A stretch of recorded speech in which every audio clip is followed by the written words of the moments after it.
दोस्तों, इंद्रलोक और शहजादा बाग की ये सरजमीन, अब थोड़ी देर नारे लगाना बंद कर दीजिए। मैं 5-7 मिनट आपसे थोड़ी देर मुखातिब रहना चाहता हूं। हाँ, सब कर देंगे, आप परेशान ना हो। आपने लंबी तकरीर सुनी है, मैं कोशिश करूंगा कि थोड़ी देर आपके साथ खड़ा रह सकूं। चिरागों के सफर में दबदबा हो आंधियों का, चिरागों के सफर में दबदबा हो आंधियों का, तो फिर अंजाम जुल्मत के सिवा कुछ भी नहीं होगा। यह दुनिया नफरतों के आखिरी स्टेज पर है, इलाज इसका मोहब्बत के सिवा कुछ भी नहीं होगा। मेरी आंखों के सामने जो नई नस्ल खड़ी है, तमाम बुजुर्ग यहां बैठे हैं। मैं बहुत दिन से सोचता था कि कभी आपके बीच में आऊंगा और आपसे मुलाकात करूंगा, आपसे थोड़ी देर बात करूंगा, लेकिन मौका भी मिला है तो एक चुनावी मौके पे आपके बीच में आया हूं और भाई अनिल भारद्वाज जी की आवाज पर आपके बीच हाजिर हुआ हूं। हमारे अल्पसंख्यक विभाग के प्रदेश चेयरमैन अब्दुल वाहिद कुरैशी साहब का इसरार था कि आपको हाजिर होना है। मेरे भाई, आप पिछले 3 घंटे से यहां पे मौजूद हैं, मुझे पता है, और हमसे 3 फीट 4 फीट नीचे बैठे हुए हैं, हम स्टेज पे बैठे हुए हैं। लेकिन मैं स्टेज के साथियों से भी कहना चाहता हूं कि ये जो 3 फीट 3.5 फीट 4 फीट नीचे बैठे हैं, असल में इनके होने से सारी रौनक है। ये हैं तो हम हैं, ये हैं तो हमारा कार्यक्रम है। मैं आपके संघर्ष को सलाम करता हूं कि आप पिछले 3 घंटे से मोहब्बत के उस मसीहा का इंतजार करते रहे जिसका नाम राहुल गांधी है। मैं उनका सिपाही बनकर के आपके बीच में आया हूं और आपसे यह कहना चाहता हूं कि 5 तारीख को आपको अपने घरों से बाहर निकलना है। न सिर्फ सदर बाजार के मुस्तकबिल का फैसला करना है, बल्कि दिल्ली के भी मुस्तकबिल का फैसला करना है। यह लड़ाई बहुत बड़ी लड़ाई है। यह लड़ाई, अगर आपको लगता है कि सिर्फ चुनावी लड़ाई है, तो आप गलतफहमी के शिकार हैं। एक तरफ वो ताकतें खड़ी हैं जो नफरत के साथ खड़ी हैं, और एक तरफ वो ताकतें हैं जो मोहब्बत के साथ खड़ी हैं। यह इंद्रलोक है। मैंने देखा है, मैंने वो विजुअल देखे हैं कि यही आपके सामने इबादत करते हुए एक इंसान के पैर पर किस तरह से लात मारी गई थी। यह वो सरजमीन है कि जहां पिछले 15 साल से सदर बाजार के लोग, शहजादा बाग के लोग, इंद्रलोक के लोग कब्रिस्तान मांगते रहे, लेकिन कब्रिस्तान के नाम का वादा करके आपसे वोट तो लिया गया, लेकिन केजरीवाल कभी यहां झांकने नहीं आए। वो कब्रिस्तान आज भी इंतजार कर रही है। ऐसे में मैं आप सबसे कहना चाहता हूं मेरे भाई कि एक तरफ नफरत खड़ी है, एक तरफ झूठे लोग खड़े हैं, एक तरफ नरेंद्र मोदी खड़े हैं और उनका छोटा रिचार्ज खड़ा है, और एक तरफ कौन खड़ा है? राहुल गांधी। इस देश में आने वाली सदियों में जब भी नफरत और मोहब्बत को तराजुओं पे तौला जाएगा, तो यह कहा जाएगा कि जब पूरे मुल्क में नफरत उफान पर थी, तो एक शख्स दिल्ली में खड़ा हुआ और उसने कहा कि मैं कन्याकुमारी से कश्मीर तक चलूंगा 4000 किलोमीटर, अपने पैर के छालों की परवाह नहीं करूंगा। मैं चला हूं राहुल गांधी के साथ, मैंने देखे हैं उनके पांव के छाले। जब मैं उनके साथ चलता था तो मुझसे मीडिया के साथी कहते थे कि इमरान साहब आप तो शायर हैं, आप राहुल गांधी के कंधे से कंधा मिलाकर चल रहे हैं, क्या कहेंगे? तब मैं उनसे कहता था कि जो हर जालिम से टकराएगी वो आंधी बनाऊंगा, जो हर जालिम से टकराएगी वो आंधी बनाऊंगा। नए अंग्रेज आए हैं, नया गांधी बनाऊंगा। वो इंसान 4000 किलोमीटर चलता रहा, सिर्फ एक नारा लगाता रहा कि नफरत छोड़ो भारत जोड़ो, सिर्फ एक नारा लगाता रहा कि नफरत के बाजार में मोहब्बत की दुकान खोलनी है। अरे इंद्रलोक वालों, शहजादा बाग वालों, आप तो इस बात पर ईमान रखते हो ना कि मजदूर का पसीना सूखने से पहले उसकी मजदूरी उसे दे देनी चाहिए। रखते हो ना इस बात पर ईमान? मैं रखता हूं इस बात पर ईमान कि मजदूर का पसीना सूखने से पहले उसकी मजदूरी उसे दे देनी चाहिए। मुझे बताएं, आज शहजादा बाग के लोग मुझे बताएं, इंद्रलोक के लोग मुझे बताएं, और खास तौर से मेरे अपने समाज के लोग मुझे बताएं कि जब यहां पर नमाज पढ़ते हुए इंसान को लात मारी जा रही थी, जब वहां संभल में लाशें बिछाई जा रही थी, जब हाथरस में एक दलित बिटिया का बलात्कार हो रहा था, जब मणिपुर में माएं बेटियां बिना कपड़ों के परेड कराई जा रही थी, तो निकला था कोई केजरीवाल कुछ बोलने के लिए? निकला था कोई केजरीवाल? निकले कोई नरेंद्र मोदी कुछ बोलने के लिए? नहीं निकले ना। कौन निकला? संभल में कौन खड़ा था? हाथरस में कौन खड़ा था? मणिपुर में कौन खड़ा था? कन्याकुमारी में कौन खड़ा था? कश्मीर में कौन खड़ा था? जब दिल्ली जल रही थी तो कौन खड़ा था? अगर आपके हर मुद्दे पर राहुल गांधी खड़ा है तो फिर वोट अगर किसी बहुरूपिये को देंगे तो ये आप अपने जमीर के साथ नाइंसाफी करोगे। मैं अनिल भारद्वाज जी के लिए आपसे आज अपील करने आया हूं और आपसे यह कहने आया हूं कि याद करो 2013 की दिल्ली, याद करो 2014 की दिल्ली, जब एक नाटक शुरू किया गया था यहां पर और आरएसएस के लोग, भाजपा के लोग पीछे से उस नाटक की पैरवी कर रहे थे। सारा स्पॉन्सरशिप आरएसएस कर रही थी और जब सरकार बन गई, राजनीति में आ गए तो आज सब गायब हैं।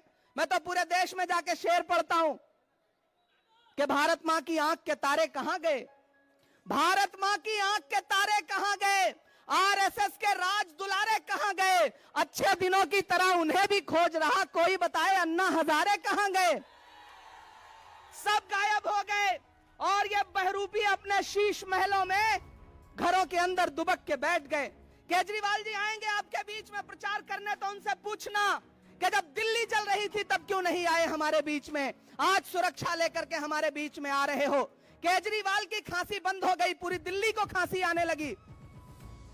इसलिए मैं आपसे कहना चाहता हूं साथियों कि अनिल भाई आपके बहुत शानदार प्रत्याशी हैं, राहुल गांधी जी ने इन पर भरोसा किया है। मैंने आपसे कहा ना कि आप तो इस बात पर ईमान रखते हो कि मजदूर का पसीना सूखने से पहले उसकी मजदूरी उसे देनी चाहिए। मैं चला हूं राहुल गांधी के साथ कन्याकुमारी से कश्मीर तक, मैंने उनके पांव के छाले देखे हैं। मैं उन पांव के छालों की याद दिलाते हुए आपसे कहना चाहता हूं कि अगर इस बात पर ईमान रखते हो कि मजदूर का पसीना सूखने से पहले उसकी मजदूरी उसे दे देनी चाहिए, तो मैं आपसे राहुल गांधी की मजदूरी मांगने आया हूं। और वो मजदूरी है अनिल भाई को अपना एक एक वोट देकर के हाथ के पंजे के सामने वाले बटन पे 5 तारीख को अपना एक एक वोट देकर के इन्हें विधानसभा पहुंचाइए। आपका दिया गया एक एक वोट सिर्फ अनिल भारद्वाज को नहीं मिलेगा, मोहब्बत के उस मसीहा को मिलेगा जिसका नाम राहुल गांधी है। आपका दिया गया एक एक वोट सिर्फ अनिल भारद्वाज को नहीं मिलेगा, इस देश में डॉक्टर बाबा साहब अंबेडकर के संविधान के सबसे बड़े अगुआ मल्लिकार्जुन खड़गे जी को मिलेगा।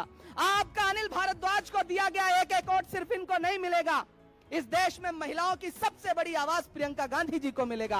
आपका दिया गया एक एक वोट सिर्फ अनिल भारद्वाज को नहीं मिलेगा, इमरान प्रतापगढ़ी पे आपका एहसान होगा। यह कहने के लिए आपके बीच में आया हूं और आपसे गुजारिश करता हूं कि इस बड़ी लड़ाई में आपको चुनना पड़ेगा।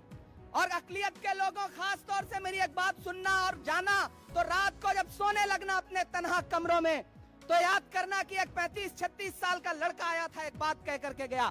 आप पिछले 3 बार से केजरीवाल को वोट देते आ रहे हो, लेकिन जब जब आपको जरूरत पड़ी केजरीवाल कहीं नजर नहीं आए। क्यों? क्योंकि उनको पता है कि आप थोक के भाव वोट दे दोगे। मैंने एक फिल्म देखी थी, उस फिल्म में एक डायलॉग था कि आग को पानी का डर बना रहना चाहिए। आपने वो डर खत्म कर दिया, आपने उनको यह एहसास दिला दिया कि आप दिल्ली दंगों पे बोलो या ना बोलो, हम तुम्हें वोट देंगे। आपने एहसास दिला दिया कि जब बिल्किस के बलात्कारी रिहा किए गए और मीडिया ने मनीष सिसोदिया से पूछा कि आप क्या बोलोगे, तो उन्होंने माइक अपने सामने से हटा दिया, लेकिन फिर भी आपने उन्हें वोट दिया। आपने उन्हें एहसास दिला दिया कि आप संभल में लाशें बिछी रहेंगी, आप नहीं बोलोगे, हम फिर भी आपको वोट देंगे। और दलित भाइयों, आपने एहसास दिला दिया कि हाथरस में दलित बिटिया के साथ बलात्कार हुआ, अरविंद केजरीवाल कुछ भी नहीं बोलेंगे, लेकिन फिर भी आप उन्हें वोट देंगे। ये भरम तोड़िए, उन्हें एहसास दिलाइए कि आग को पानी का डर बना रहना चाहिए। वो डर जो खत्म हुआ है उसे 5 फरवरी को फिर से पैदा करिए, अपने घरों से निकलिए और अपना एक एक वोट अनिल भारद्वाज को दे करके राहुल गांधी के हाथों को मजबूत करिए। बहुत लंबी तकरीर नहीं करनी है, आपसे बस ये कहने आया हूं कि ये लड़ाई बहुत बड़ी है। ये लड़ाई नफरत और मोहब्बत के बीच में है। एक तरफ वो लोग खड़े हैं जिनके नारे हैं कि बटोगे कटोगे, मंगलसूत्र छीन ले जाएंगे, भैंस खोल ले जाएंगे, और एक तरफ कौन खड़ा है जिसका नारा है कि नफरत के बाजार में मोहब्बत की दुकान खोलनी है। मेरी नई नस्लों, एक इंसान जो बिना डरे हुए इस देश के हाकिम की आंख से आंख मिला करके बोलता है, इस देश में संविधान बचाने की लड़ाई अगर सबसे बड़ी कोई लड़ रहा है तो उस शख्स का नाम राहुल गांधी है। हम सब उसके सिपाही बनकर के आए हैं। मैं कोई बहुत लंबी तकरीर नहीं करूंगा, सिर्फ 4 मिसरे पढ़ूंगा, वो हक भी पूरा हो जाएगा जो आप सुनना चाहते हैं। माइक थोड़ा बेहतर कर दें, कहां है माइक? थोड़ा बेहतर कर दें, नहीं हो सकता? जैसे अरविंद केजरीवाल की खांसी सही हो गई वैसे माइक भी सही हो सकता है भाई, थोड़ा सा बेहतर कर दें अगर हो सके तो। मैं सिर्फ 4 मिसरे पढ़ता हूं साथियों। कि खौफ नहीं जिसे, थक तो नहीं गए? नया पाने की चाहत में पुराना छूट जाता है, तुझे अपनाऊं तो मुझसे जमाना रूठ जाता है। मोहब्बत पढ़ने लिखने में बहुत आसान है, लेकिन मोहब्बत को निभाने में पसीना छूट जाता है। मुझे पता है आप पिछले 3-4 घंटे से यहां मौजूद हैं, राहुल गांधी जी का इंतजार कर रहे थे, लेकिन पिछले 4-5 दिन से ऐसा लग रहा है जैसे उनको नजर सी लग गई हो, तबीयत खराब है। आप उनके लिए दुआ भी करें, वो सेहतमंद होकर के कल से पूरे दिल्ली में प्रचार के लिए उतरे। वो खुद आपके बीच में आना चाहते थे, लेकिन उनका संदेश आया कि इमरान आप जाइए, लोगों से कहिए कि मैं नहीं पहुंच पा रहा हूं और मेरा पैगाम भी उनको पहुंचाइए। तो मैं आप सबकी तरफ से मैं चाहता हूं कि आपकी तालियों के साथ राहुल जी तक ये संदेशा जाना चाहिए कि खौफ नहीं जिसे मुरझाने का, हम उस गुल के साथ खड़े हैं।